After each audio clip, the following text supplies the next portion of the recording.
Bonjour et bienvenue sur cette chaîne consacrée aux règles solo des jeux de société.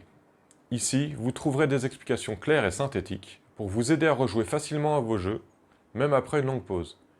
Il est donc préférable d'avoir déjà joué au jeu, car je ne rentrerai pas dans les détails lors de mes vidéos, mais juste le nécessaire pour pouvoir rejouer le plus rapidement possible. En plus des vidéos, je mets également à votre disposition un site web et une application Android que j'ai développé pour vous permettre des mises en place rapides, en plus de vous fournir des aides de jeu. Aujourd'hui, je vous propose de ressortir Distilled avec son extension Afrique et Moyen-Orient. Comme d'habitude pour chaque vidéo, l'application Android a été mise à jour avec l'aide de mise en place. Vous retrouverez le lien dans la description. Alors le but de la partie solo va être d'accumuler des PR, des points de renommée, ainsi que de valider au moins un objectif de chaque ligne. La validation d'un objectif B et d'un objectif A va déterminer le nombre de PR qu'il va vous falloir pour remporter la partie. Imaginons que je valide cet objectif-là et celui-là. J'additionne le chiffre en rouge, ici 82. Donc en plus de valider un objectif de chaque ligne, il va me falloir au moins 82 points de renommée en fin de partie pour la remporter. Ici, vous retrouverez un marqueur pour vous indiquer les objectifs disponibles. Pour le moment, tant que je n'ai pas résolu un de ces deux objectifs, je ne peux pas passer sur les objectifs d'au-dessus. Si je valide un objectif, je déverrouille les deux cartes qui sont liées à cet objectif. Si je valide cette carte-là, je peux retourner ces deux cartes-là. Si je valide celle-là, c'est ces deux-là que je retournerai.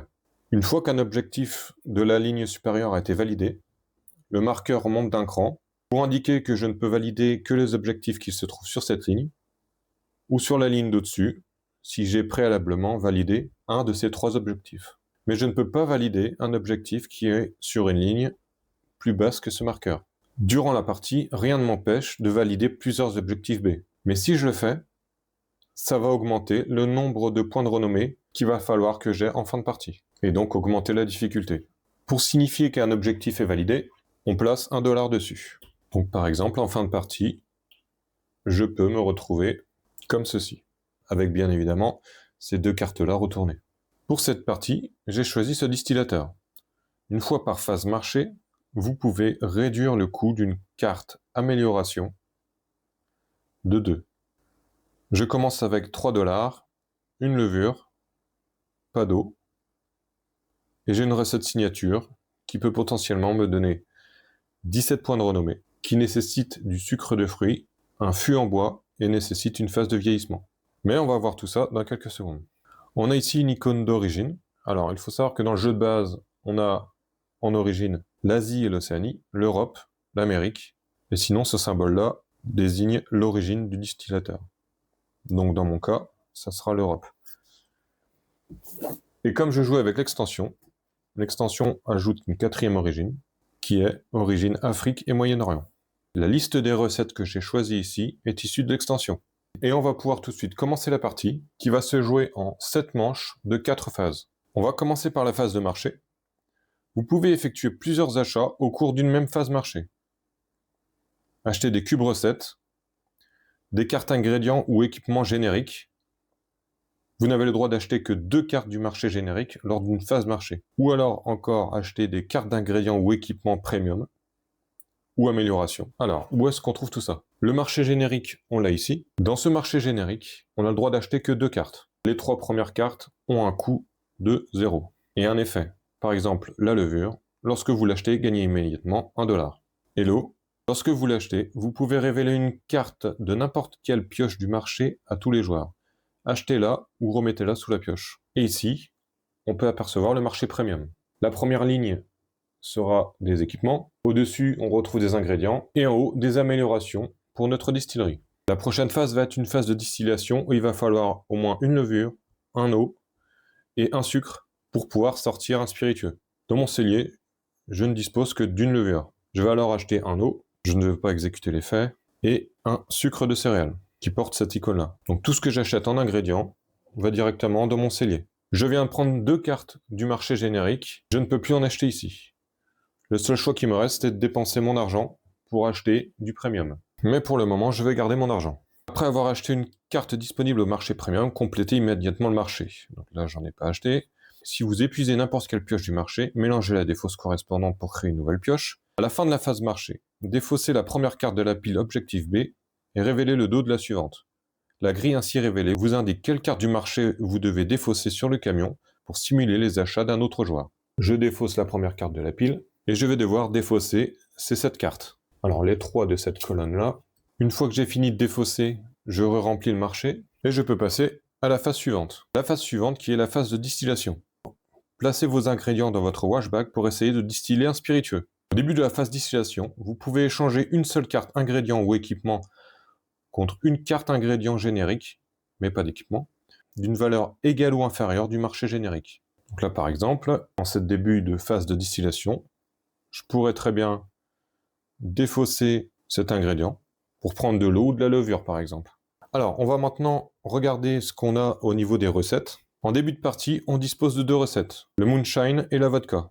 La moonshine peut être fait à condition qu'il n'y ait aucun sucre dans la distillation. Elle rapportera 2 $ et 1 point de renommée si elle est distillée. Cette icône-là nous indique que le moonshine ne peut être distillé que dans un fût en métal et que le spiritueux ne nécessite pas de vieillissement. Au contraire, pour la vodka, n'importe quel ingrédient fera l'affaire. Et pareil, un fût en métal qui ne nécessite pas de vieillissement. Par contre, elle rapporte 1 $ et 2 points de renommée. Pour avoir les autres recettes, il va falloir les acheter lors de la phase de marché. Les prix sont indiqués ici. Les recettes bronze, pour ma part, j'en ai 2. Les recettes argent, j'en ai 2. Et les recettes or, j'en ai 3. Et là, on peut voir qu'une recette or, ça coûte 6 $. Et en bas, on retrouve la recette signature qui ne peut être faite qu'une fois dans la partie.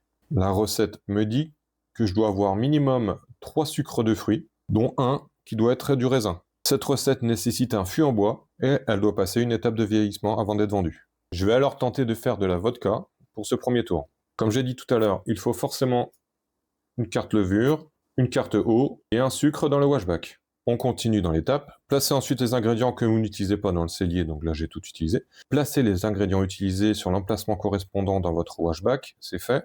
Pour distiller un spiritueux, vous aurez besoin d'un minimum d'une carte levure, sucre et eau dans votre washback. Vous pouvez placer autant de cartes que vous voulez sur chaque emplacement.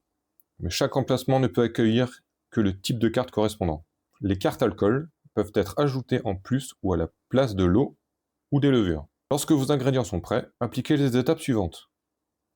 Pour chaque carte de l'emplacement central, donc les sucres, de votre washback, ajoutez une carte alcool. Je prends une carte alcool, je la place ici. Mélangez toutes les cartes de votre washback pour former votre pile distillation face cachée. Je mélange le paquet. Retirez et révélez les cartes du dessus et du dessous de votre pile distillation, la tête et la queue, puis mettez-les dans votre cellier. La première carte, c'est mon sucre, qui revient dans mon cellier, et la dernière, la levure. Donc là, il me reste qu'une carte alcool et une carte eau. Révélez les cartes restantes de votre pile distillation. Il s'agit du résultat de votre distillation. Si la combinaison de ces cartes et de l'un de vos fûts correspond à l'une de vos recettes, vous avez réussi à distiller ce spiritueux. Si votre résultat correspond à plusieurs de vos recettes, vous devez choisir lequel de ces spiritueux vous allez distiller. Alors, j'ai tenté de faire de la vodka, mais comme j'ai défaussé le seul sucre que j'avais dans ma distillation, je suis maintenant obligé de passer sur du moonshine, qui ne nécessite aucun sucre. Associez les cartes de votre pile distillation à une carte fût et prenez une étiquette correspondante du spiritueux obtenu. Toutes les cartes de votre pile sont utilisées lors du processus. Vous ne pouvez donc distiller qu'un seul spiritueux par manche. Important, s'il n'y a plus d'étiquette disponible pour un spiritueux, vous pouvez toujours le distiller, mais vous n'obtiendrez pas d'étiquette et donc pas de bonus étiquette lors de la vente. Je prends ma pile distillation et je prends un des fûts qui a dans ma réserve. Je le place dessus pour signifier que ma distillation est placée dedans et je prends un jeton moonshine que je mets dessus. Cette première phase de distillation est maintenant terminée, on passe à la phase de vente.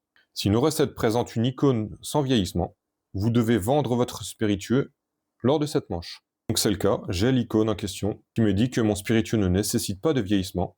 Je vais donc procéder à sa vente immédiate. Une vente s'effectue selon les étapes suivantes. Étalez votre pile distillation, votre fût et vos éventuelles cartes arômes, et ajoutez l'une des bouteilles de votre réserve. Donc je prends la seule bouteille disponible, ce qui fait que je me retrouve avec une pile de 4 cartes. Calculez la valeur totale de vente de ces cartes et de votre recette vodka, moonshine et recette signature, et prenez l'argent. Donc là, rappelez-vous, quand on fait du moonshine, on gagne directement 2 $ plus tout ce que me rapporte ma pile. $3, 4, 5, 6. Je rajoute directement $6 à ma réserve d'argent. On continue, calculez la valeur totale en PR de ces cartes et de votre recette, et l'éventuel bonus de vieillissement. Puis avancez votre marqueur de score d'autant de cases sur la piste des PR. Donc un PR, c'est les points de renommée. Je regarde si dans ma pile, une de mes cartes me donne de la renommée. Non. Sinon, j'aurai une icône en bas à gauche. Par contre, sur le plateau, Moonshine me rapporte un point de renommée. J'avance alors sur la première case de la piste renommée. Prenez une étiquette correspondante, placez-la sur une case bonus étiquette libre au choix de votre plateau distillerie et bénéficiez immédiatement de ce bonus. Je prends l'étiquette du spiritueux que je viens de vendre et j'ai le droit de le placer sur une des cases au-dessus de mon plateau pour bénéficier immédiatement d'un bonus. Je vais la placer ici. Une amélioration gratuite ou 2 points ou 2 PR. Je vais prendre l'amélioration gratuite du marché et je prends cette carte qui est une amélioration de type installation, un verger. Cette icône-là désigne un effet de début de manche. Donc à chaque début de manche, j'ajoute une carte sucre de fruits générique à mon cellier. Je place cette carte sur un emplacement hangar qui est encore libre chez moi.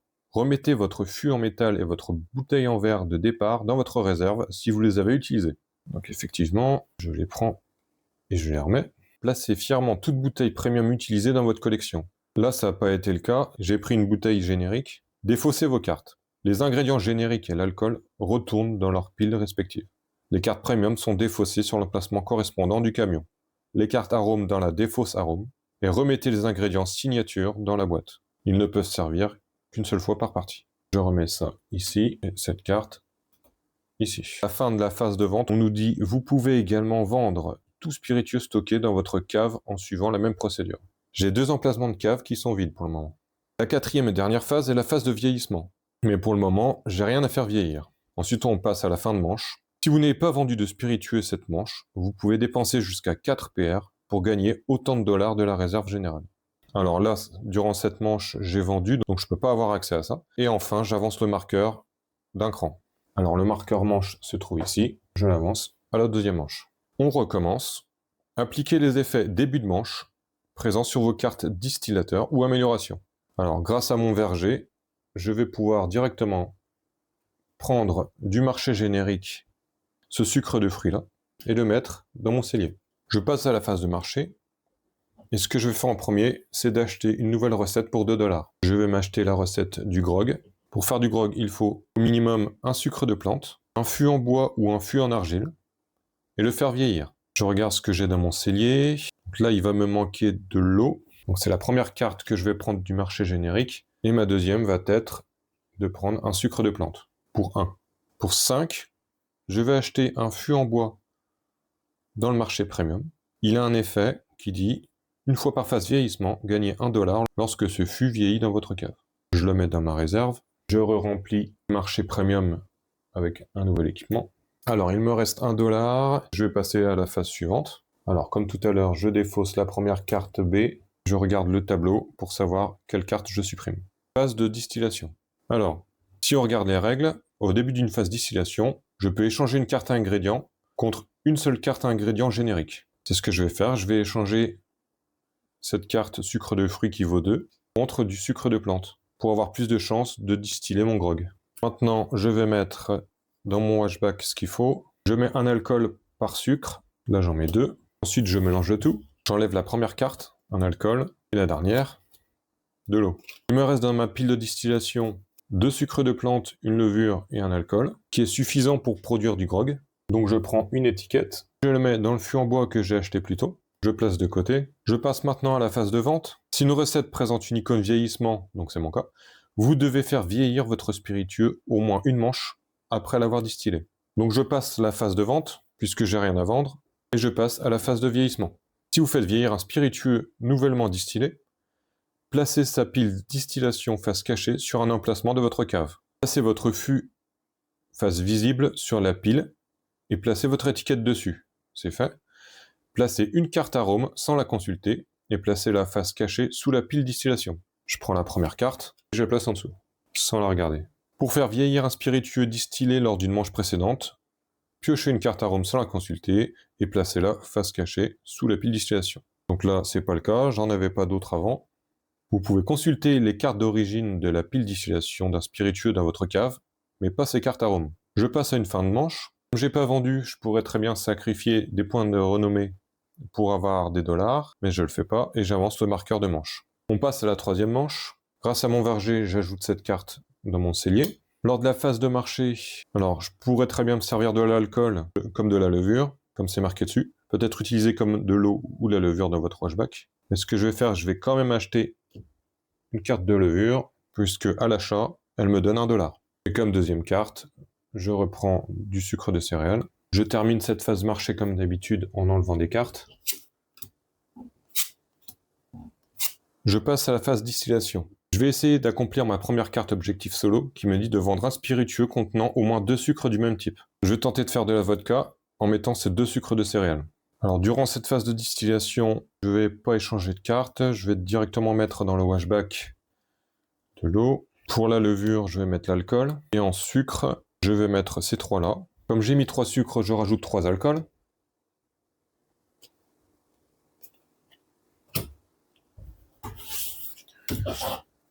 Je remélange le tout.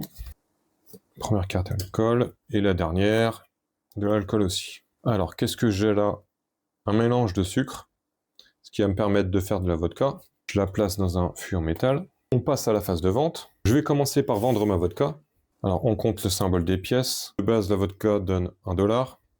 2, j'ajoute la bouteille 3, 4, 5, $6. En point de renommée, aucun au niveau des cartes, mais 2 au niveau de la recette. J'avance de 2 sur la piste. Et je viens d'accomplir cet objectif solo. Je place $1 dessus. Et je gagne les récompenses qui sont ici. 1 PR et $1. Maintenant que j'ai validé cet objectif, ça déverrouille les 2 qui sont liés. Alors j'ai distiller votre recette signature. Et vendre un spiritueux bronze ou argent de la même origine que votre distillateur et rapportant au moins $6. J'ai vendu ma vodka, je remets les cartes à leur place. J'utilise l'étiquette pour avoir un bonus, par exemple avoir 5 argent tout de suite. Maintenant, je passe à la vente de mon grog. Je la mets en bouteille, donc la seule bouteille que j'ai, c'est cette bouteille en verre. Alors en termes d'argent, au niveau de la recette, j'ai rien du tout, mais là j'ai 1, 2, et je retourne la carte arôme, 3. Par contre, tout à l'heure, comme j'ai fait vieillir dans ce fût, j'ai oublié d'aller chercher $1, donc je vais le faire tout de suite. Et maintenant, je regarde combien la vente de mon grog me rapporte en PR. Alors, 1 pour le fût, c'est tout. 8 pour la recette, ça fait 9. Et ici, on peut voir que pour une carte arôme, je gagne 1 PR. 2 cartes arôme, 3 PR. 3 cartes arôme, 6 PR, etc. Ça nous fait un total de 1, 9 et 10 avec le fût. J'avance de 10 sur la piste. Mon fût est mis dans la défausse au niveau du camion. La bouteille revient, tout le reste est défaussé. J'ai plus qu'à placer mon étiquette de grog sur un bonus. Celui-là qui nous dit de placer votre ingrédient signature dans votre cellier, ou avoir 2 PR, mais je vais prendre mon ingrédient. Donc l'ingrédient que j'ai mis de côté lors de la mise en place, je le prends et il va directement dans mon cellier. Alors voilà pour la phase de vente. Phase de vieillissement, rien ne se passe et je vais pouvoir passer à la manche suivante. En fin de partie, si vous avez bien résolu au moins un objectif de chaque ligne, vous avez juste à suivre ces instructions pour calculer votre nombre de PR et voir si vous remportez la partie. Nous avons aussi mis de côté lors de la mise en place cette carte-là. Une fois par partie, vous pouvez échanger les positions de 2 cartes objectifs solo de la même rangée. Si vous le faites, retournez cette carte et ajoutez 5 au score cible. Donc cette carte peut être pratique pour vous débloquer, mais son utilisation augmente de 5 le score de PR final à atteindre. J'espère que je vous ai donné assez d'informations pour pouvoir ressortir facilement le jeu. De mon côté, je vais préparer la prochaine vidéo. N'hésitez pas à vous abonner pour ne pas manquer le prochain focus règle concernant ce jeu-là. Je vous laisse deviner en commentaire le nom du jeu. Si jamais vous avez détecté une erreur de règle lors de la vidéo, n'hésitez pas à me le signaler en commentaire. Un errata sera ajouté dans la description de la vidéo et une mise à jour de l'aide de jeu sera faite si besoin.